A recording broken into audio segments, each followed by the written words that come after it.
कि जानते हैं कि आज विड्रॉल की अंतिम तिथि थी। उसके पश्चात जो कंटेस्टिंग कैंडिडेट हैं झंझारपुर लोकसभा निर्वाचन क्षेत्र के लिए उसका लिस्ट फाइनल किया गया है।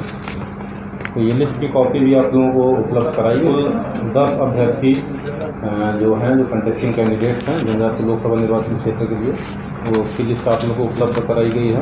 इसके अलावा और इसका डिटेल भी है जिसमें मान्यता प्राप्त राजनीतिक दलों के 2 अभ्यर्थी हैं। इसके अलावा गैर मान्यता प्राप्त रजिस्ट्रीकृत राजनीतिक दल के 4 अभ्यर्थी हैं और 4 इंडिपेंडेंट अभ्यर्थी हैं। जैसा कि आप लोग जानते हैं, चुनाव प्रचार की जो अवधि रहती है, जब पोल समाप्ति के 48 घंटे पहले तक समाप्त हो जाता है, तो जो झंझारपुर लोकसभा निर्वाचन क्षेत्र है उसका 5 मई 2024 के अपराह्न 6 बजे तक चुनाव प्रचार की अवधि रहेगी। आप लोगों के माध्यम से भी हम लोग सभी कैंडिडेट्स को भी सूचित करना चाहते हैं। हम लोगों ने जो पोलिंग पार्टी का डिस्पैच, ईवीएम का डिस्पैच के झंझारपुर लोकसभा निर्वाचन क्षेत्र के लिए उसकी विवरणी भी आप लोगों को उपलब्ध कराई है, जिसमें कि आरके कॉलेज में खजौली विधानसभा सेक्शन जो है झंझारपुर लोकसभा का, वाटसन उच्च विद्यालय में बाबूगढ़ी विधानसभा क्षेत्र का, और संगवार उच्च विद्यालय में राजनगर का, झंझारपुर का श्री कामेश्वर प्लस टू उच्च विद्यालय बंडौल में है, फुलपरास और लौकहा का आर्यन कॉलेज में हम लोग डिस्पैच सेंटर रखे हैं। डिस्पैच T-2 पे सभी पोलिंग पार्टी का और पुलिस अधिकारियों का इसमें ज्वाइनिंग कराया जाएगा, और फिर T-1 पे सभी पुलिस बल भी और ज्वाइन करेंगे और T-1 पे सभी का डिस्पैच होगा। इसके अलावा जो झंझारपुर लोकसभा निर्वाचन क्षेत्र के लिए ईवीएम कमीशनिंग का भी शेड्यूल हम लोगों ने आपको उपलब्ध कराया है। इसमें कमीशनिंग जो है वो 28 तारीख से, चूँकि हम लोगों के यहाँ पे जो ECI के इंजीनियर हैं वो आएंगे, आयोग के द्वारा नियुक्त किए गए हैं। 29 तारीख के हम लोग संबंधित विधानसभा क्षेत्र का जो डिस्पैच सेंटर है, जहाँ पे स्ट्रॉन्ग रूम बना हुआ है, वहीं से कमीशनिंग प्रारंभ की जाएगी। मतदान की तिथि आप लोग सभी लोग जानते हैं, उसकी भी डिटेल 7 मई 2024 को है। मतदान अवधि 7 बजे पूर्वाह्न से 6 बजे अपराह्न तक रहेगी। काउंटिंग की तिथि 4 जून को है। इसके पश्चात जब मतदान के पश्चात जो ईवीएम प्राप्त किए जाएंगे वो सभी हम लोगों का आरके कॉलेज में है, और जो कि काउंटिंग स्थल भी रहेगा। तो सभी 6 विधानसभा सेक्शन जो झंझारपुर लोकसभा निर्वाचन क्षेत्र हैं, सभी का आरके कॉलेज में स्थित जो स्ट्रॉन्ग रूम है वहीं पे उसको कलेक्शन करके उसको स्टोर किया जाएगा। ऑब्जर्वर्स भी हमारे झंझारपुर लोकसभा निर्वाचन क्षेत्र के लिए जनरल ऑब्जर्वर, पुलिस ऑब्जर्वर और 2 एक्सपेंडिचर ऑब्जर्वर आयोग के द्वारा नियुक्त किए गए थे। वो सभी लोगों का आगमन हो चुका है पहले ही, इसकी भी सूचना पहले भी दी गई थी, लेकिन इसमें भी हम लोग विवरणी उपलब्ध कराए हैं। और साथ ही साथ हम लोगों ने उनका मोबाइल नंबर और जहाँ पे वो सर्किट हाउस में ठहरे हुए हैं उनके द्वारा, उनके अनुमति से जो मिलने का समय उनके द्वारा दिया गया है। कोई भी कैंडिडेट, एजेंट, कोई व्यक्ति जिसको ऑब्जर्वर को किसी भी निर्वाचन संबंधित कोई भी बात जानकारी देनी हो, कुछ भी करना हो, तो मिल के भी सूचना दे सकते हैं, या फ़ोन पे भी। जो हमारे सामान्य प्रेक्षक और पुलिस प्रेक्षक हैं उनके द्वारा जो मिलने का समय निर्धारित किया गया सुबह 10:30 से 11:30 तक है। और इसके अलावा जो एक्सपेंडिचर ऑब्जर्वर है उनके समक्ष अगर कोई बात रखनी है तो मोबाइल के माध्यम से उनका जो है रख सकते हैं। साथ ही साथ शाम को 5 बजे से 7 बजे तक भी उनके द्वारा मिल के भी किसी भी कैंडिडेट या उनके अभिकर्ता के द्वारा जानकारी दी जा सकती है। जो विभिन्न कैंडिडेट के द्वारा सभा की अनुमति के लिए, वाहन की अनुमति के लिए, इन सब के लिए आयोग के निर्देश के आलोक में सिंगल विंडो कोषांग गठित किया गया है, और सिंगल विंडो हमारे कलेक्ट्रेट में भी कार्यरत है। इसके अलावा अभ्यर्थियों की सहूलियत के लिए हम लोगों ने सभी जो सहायक निर्वाची पदाधिकारी हैं झंझारपुर लोकसभा क्षेत्र जो 6 सभी सहायक निर्वाची पदाधिकारी, उनके कार्यालय में भी हम लोगों ने सिंगल विंडो स्थापित किया है।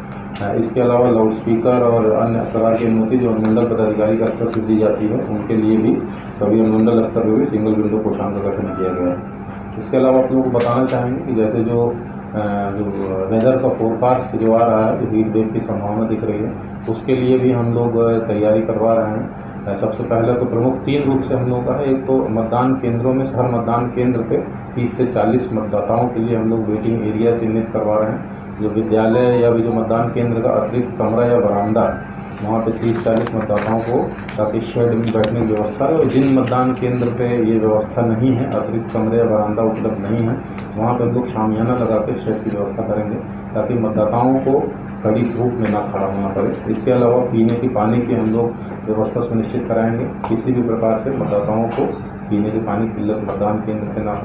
साथ ही साथ हम लोग पोलिंग पार्टी के लिए जो मेडिकल किट, तो अन्य दवाओं के साथ हीट वेव से संबंधित जो तबीयत खराब होती है उसकी दवाएं तो हम लोग पैकेट में दे ही रहे हैं। इसके अतिरिक्त मतदाताओं को किसी प्रकार से अगर उस समय कुछ होता है, कोई तबीयत खराब होती बिगड़ती है, तो हम लोग आशा कार्यकर्ता को हर केंद्र पे जो आवश्यक दवाएं हैं उसके साथ उनको भी डिप्यूट किया जा रहा है। साथ ही साथ हर PHC में हम लोग उसका डेडिकेटेड वार्ड भी बना के रखेंगे ताकि, और एम्बुलेंस भी रेडी हालत में रखेंगे, कहीं पे कोई अगर अस्पताल ले जाने की जरूरत पड़े उसको मतदाताओं को भी लोग तुरंत पहुँचा सकें। विधि व्यवस्था पॉइंट ऑफ व्यू से हम लोगों के ज़िले में जो सभी लाइसेंसी आर्म्स थे उनका सत्यापन कराया गया है। उसमें से कुछ लोग जो नहीं आ पाए थे उनको लाइसेंस धारियों को उसको शोकॉज किया गया है और मोस्टली सभी लाइसेंस का सत्यापन हो गया है, जिसमें से 565 लाइसेंस को शख्स को जमा भी कराया गया है। इसके अतिरिक्त असामाजिक तत्वों पे प्रिवेंटिव एक्शंस भी लिए गए हैं, जिसमें कि 9,854 व्यक्तियों के खिलाफ 107 के तहत नोटिस करके बाउंड डाउन किया गया है और CCA 3 के भी 181 मामले प्राप्त हुए थे थाना बदल, जिसमें से 172 मामलों में आदेश पारित किया जा चुका है। इसके अलावा आदर्श आचार संहिता के अनुपालन के लिए लगातार प्रशासन, पुलिस प्रशासन की टीम लगातार उसको मॉनिटर कर रही है। जहाँ पे सूचना आती है तो हम लोग तुरंत कार्रवाई भी करते हैं। तो ऐसे में 2 मामलों में हमारे फ्लाइंग स्क्वाड के द्वारा MCC के उल्लंघन में प्राथमिकी दर्ज कराई गई है। इसके अलावा हम लोगों ने एक्सपेंडिचर मॉनिटरिंग के लिए या अवैध रूप से शराब का परिवहन, कैश का परिवहन या कीमती मेटल का या ड्रग्स का, उसके लिए भी लगातार हम लोग चेक पोस्ट किए हैं, लगातार जब्ती कार्रवाई की जा रही है। तो कितनी जब्ती की विवरणी है उसको भी उपलब्ध कराया जा रहा है। साथ ही साथ आयोग के निर्देश के आलोक में ये निर्देश है कि लगभग कम से कम 50% मतदान केंद्रों पर वेबकास्टिंग की व्यवस्था होनी चाहिए। तो हम लोग टोटल 50% मतदान केंद्रों पे वेबकास्टिंग की व्यवस्था भी करा रहे हैं, जिसमें कि सभी क्रिटिकल मतदान केंद्र भी कवर्ड रहेंगे। इसके अलावा CAPF की प्रतिनियुक्ति पर्याप्त संख्या में हो रही है। साथ ही साथ माइक्रो ऑब्जर्वर भी, ऑब्जर्वर के अनुमति से 200 माइक्रो ऑब्जर्वर की भी प्रतिनियुक्ति की जा रही है 200 मतदान केंद्र लोकेशंस पर। धन्यवाद। MCC का जो 2 उल्लंघन का मामला है, एक लोकसभा झंझारपुर और एक मधुबनी, दोनों अलग जगह तो दिया गया है। एक बेनीपट्टी में संभवता है और एक पहले का जो अभी चुनाव हुआ है देश के अन्य हिस्सों में, वहाँ पर वोटिंग परसेंटेज कम है। चुनाव उसके लिए काफ़ी प्रयास कर रहा है कि वोटिंग परसेंटेज बढ़े, यहाँ उसको देखते हुए क्या और रिजल्ट लिए जा रहे हैं। ठीक है, उसके बारे में और किसी का सवाल एक साथ ही बता दीजिए, हम लोग एक साथ बोल देंगे। 17 अभ्यर्थियों ने नामांकन किया था, 7 का नामांकन रद्द हो गया। 7 अभ्यर्थी, क्या कारण है?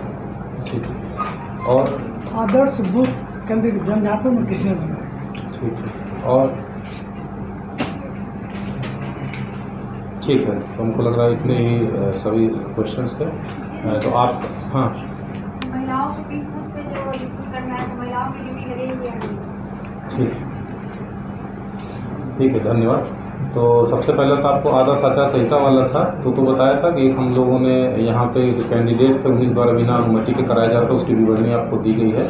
और एक बेनीपट्टी में ऐसा मामला था, आदर्श आचार संहिता का उल्लंघन था, तो उस पर भी 2 FIR यही हुए हैं। और वोटर टर्नआउट के बारे में बिल्कुल सही बात है, कमी दिखी है। जो पहले फेज का चुनाव हुआ उसके आलोक में CO सर के द्वारा हम लोगों के साथ BC भी की गई थी। तो इसमें यही है कि जो कुछ हम लोग एनालिसिस कर पा रहे हैं, एक तो गर्मी को देखते हुए हो सकता है जो हम लोग गेस करके उसकी ही तैयारी करने का प्रयास कर रहे हैं। तो हीट वेव्स की जो तैयारी हम लोग इसीलिए कर रहे हैं और इसीलिए आप लोगों को संबोधित भी करना चाह रहे हैं कि मतदान केंद्र पे ये व्यवस्था हम लोग करा रहे हैं। आप लोगों के माध्यम से सभी मतदाताओं से हम अनुरोध भी करेंगे कि लोकतंत्र एक महापर्व है, आपका मत बहुत महत्वपूर्ण होता है।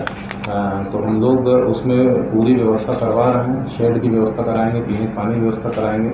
साथ ही साथ सभी मतदाताओं के लिए भी हेल्थ को ध्यान में रखते हुए वहाँ हर एक केंद्र के आशा कार्यकर्ता आवश्यक दवाओं के साथ उपलब्ध रहेंगे, तो उसकी व्यवस्था कराएंगे। तो हम लोग ये सुविधाएं दे रहे हैं, तो अनुरोध है सभी लोग बढ़ चढ़ के मतदान में हिस्सा लें। इसके अलावा VTR बढ़ाने के लिए हम लोग जो पूर्व की एनालिसिस किए थे कि नए मतदाताओं में जो नए मतदाता बनते हैं उसमें कहीं ना कहीं कुछ उदासीनता दिख जाती है।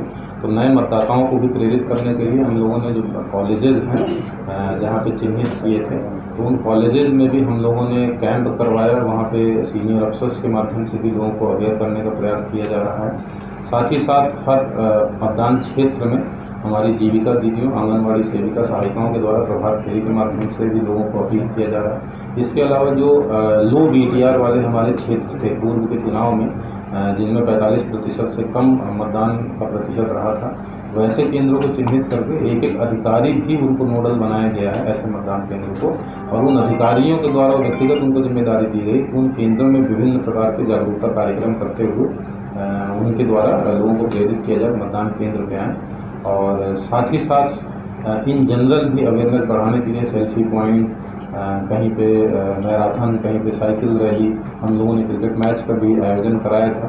तो हम लोगों को अवेयर करने का एक प्रयास कर रहे हैं और आप लोग मीडिया भाइयों का भी हम देख रहे हैं इसमें सहयोग मिल रहा है। तो मुझे पूरी उम्मीद है कि हम लोग और जागरूकता जैसे जैसे निर्वाचन की तिथि नज़दीक आएगी, हम लोग और इसको सघन कैंपेनिंग करेंगे कि लोगों को और जागरूक करें ताकि मतदान का प्रतिशत बढ़ सके। अगला सवाल था कैंडिडेट के रद्द करने के बारे में। यहाँ 17 कैंडिडेट नामांकन प्राप्त हुए थे, जिसमें 7 का रद्द हुआ था और सभी कैंडिडेट जिनका रद्द किया गया था निर्वाचन आयोग के प्रावधान के आलोक में, उनको जो उनका रिजेक्शन का कारण था स्पीकिंग ऑर्डर उनको उपलब्ध करा दिया गया था। और अब एग्जैक्टली एक एक कैंडिडेट का ये प्रेस ब्रीफिंग का बताना हिस्सा नहीं होता है, लेकिन इन जनरल कुछ कैंडिडेट्स जो नोटिस किए गए थे उसके जवाब में उन्होंने उसका सूची करके उसको देना था, उस असम में नहीं दिया गया। कुछ नामांकन में कमियां थी, उसी के आधार पर वो रद्द हुआ है। सभी को स्पीकिंग ऑर्डर निर्वाची अधिकारी द्वारा उपलब्ध करा दिया गया है। और आदर्श केंद्र के लिए हर मतदान केंद्र में हम लोग हर विधानसभा क्षेत्र में एक एक मॉडल बूथ रहेगा। हम लोग का 6 मॉडल बूथ बनाया जाएगा। और जो महिला कर्मियों के बारे में मैडम ने पूछा, तो एक हम लोग लोकसभा निर्वाचन क्षेत्र में एक पिंक बूथ हम लोग बना रहे हैं और वो झंझारपुर विधानसभा क्षेत्र में रहेगा। तो वहाँ पे महिला कर्मियों की नियुक्ति रहेगी ही, वो पिंक बूथ है। और यहाँ तक कि जो महिला पुलिस बल भी होंगे वो भी महिला ही रहेंगे, महिला सिपाही रहेंगी। तो सभी कर्मी वहाँ के सभी महिला ही रहेंगी। और उसके अलावा हम लोगों के यहाँ पे कर्मियों की उपलब्धता है, तो हम लोग और महिला कर्मियों की प्रतिनियुक्ति करने की आवश्यकता नहीं पड़ेगी। ठीक है, धन्यवाद।